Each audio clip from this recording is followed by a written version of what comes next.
By now, I'm sure you've heard who BTS is. After all, their latest single, Love Yourself Tear, hit #1 on the Billboard music charts in 2018. Whether you're a K-pop fan, a casual K-pop fan, or not even a K-pop fan at all, it is really hard to escape the BTS craze today in the West. So we're going to take a look at how BTS took the US charts by storm, as well as how they're making K-pop mainstream in the West.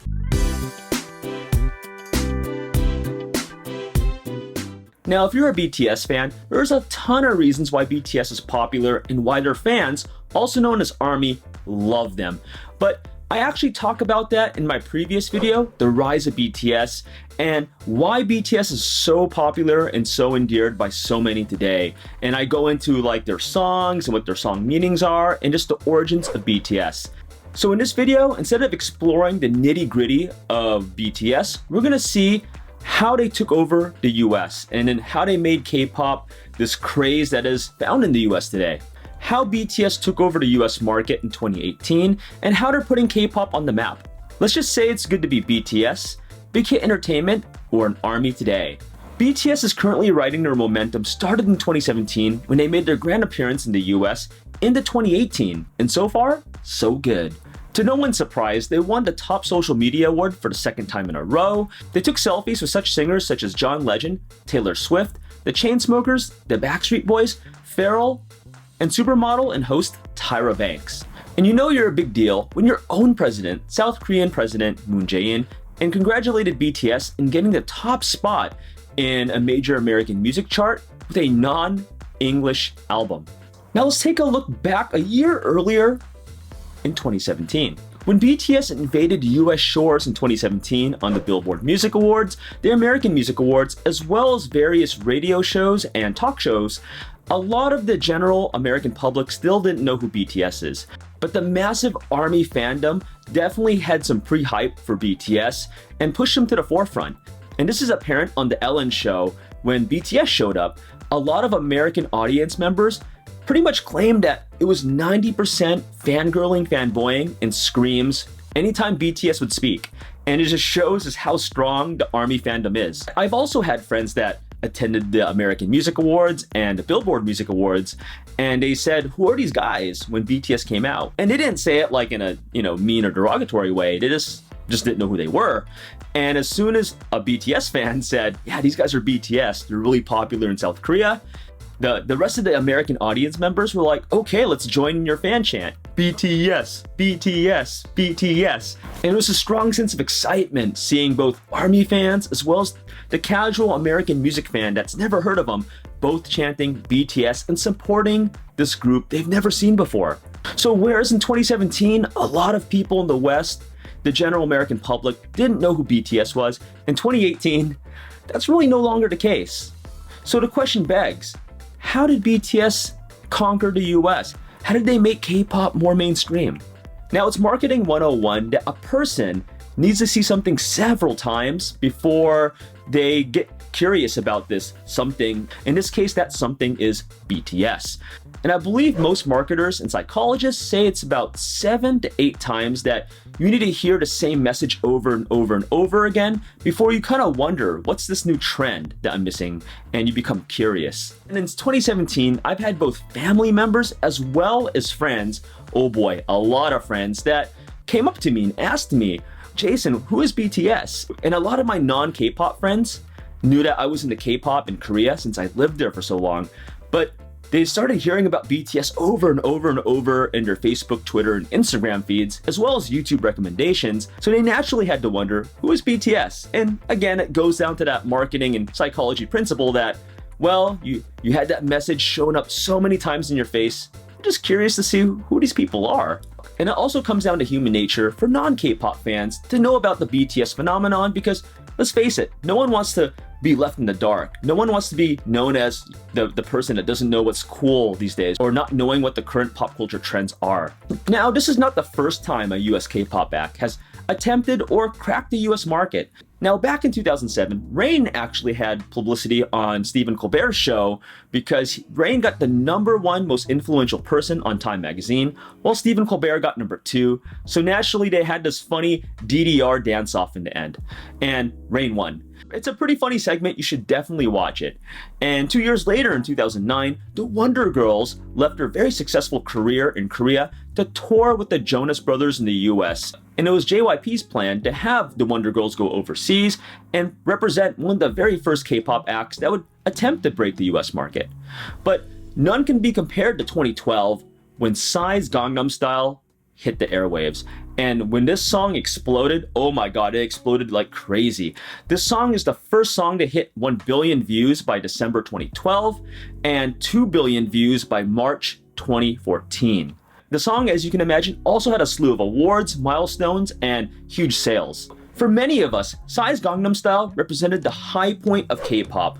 Would there be any K-pop song that would ever hit this milestone again, where pretty much the whole world took place? There was various fan mobs around the world, and a lot of non-K-pop fans and overseas fans equated Korean music to Gangnam Style. And for a lot of us, I do think that it would be really hard to top what Psy did, because he did so much for Korean music. How do you top Gangnam Style in terms of like world phenomenons or world pop culture trends that came from Korea? BTS came along and it changed so many things. So now let's talk about how BTS broke the US charts and how they're making K-pop more mainstream. So I'm going to talk about the 2 biggest reasons from a marketing standpoint, how BTS became big in the US and overseas. And the first one I'm always going to mention is the ARMY, the BTS fandom.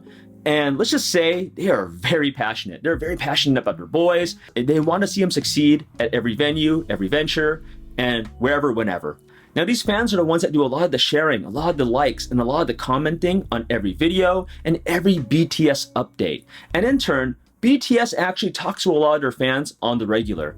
So there's definitely a connection between the ARMY and BTS themselves. Now, I always argue that a strong fandom is successful for any K-pop group to go overseas and sustain success there. And I say that because the strong fandom is the one that keeps the hype going after the music video hits the zenith, the peak of their sales. And when you have fans that constantly talk to you about BTS, it's always fresh in the news. The second reason is the various celebrities that endorse BTS. As I mentioned earlier, BTS rubs shoulders with the likes of people like Pharrell, the Chainsmokers, the Backstreet Boys, John Legend, and Tyra Banks. Those are huge celebrities to know.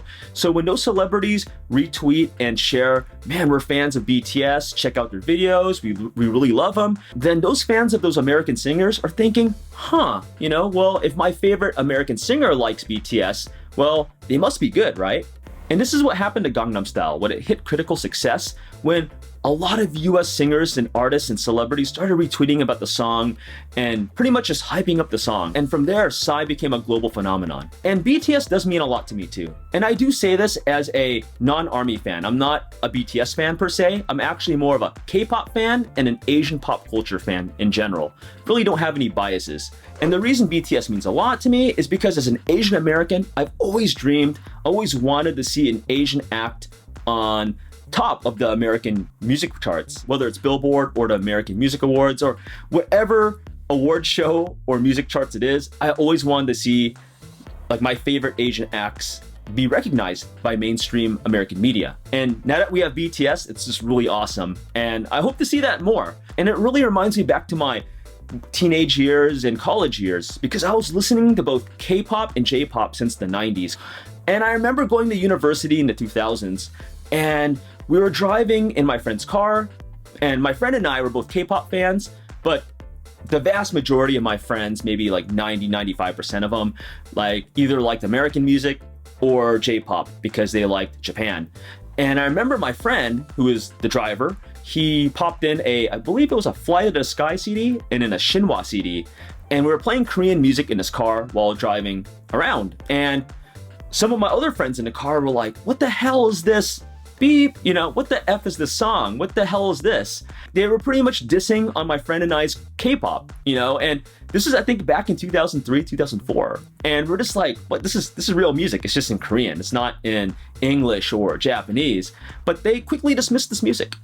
But it was really funny because around 6-7 years later, when they heard about Girls' Generation, they're like, Jason, do you know Girls' Generation? And I'm like, of course. And they're like, man, Korean music is so cool. And I think they forgot about what they said in 2004 when they were dissing my friend and I's K-pop in that car in that one starry night. Now in 2018, these same friends, because I'm friends with them for so long, now they're like saying like BTS is so dope, they're so awesome, they're so lit.